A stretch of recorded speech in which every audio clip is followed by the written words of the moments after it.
How to scan documents with your Android. Hello everyone, welcome to this channel. I'm Emily and I'm here to help you out today. So without any delay, let's get started. So in order to scan documents with Android, what you can simply do is launch the Play Store application on your device.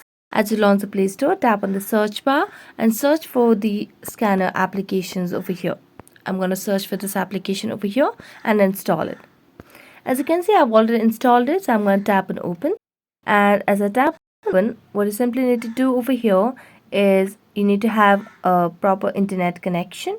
And after having the proper internet connection, you'll be able to see the options to select or click the picture or scan the documents over here.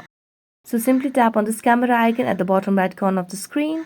And as you tap on the camera icon, so here you can just place your documents over here and then just click a picture and it will scan your documents on your Android direct. So that's it. Thank you so much for watching this video. See you next time.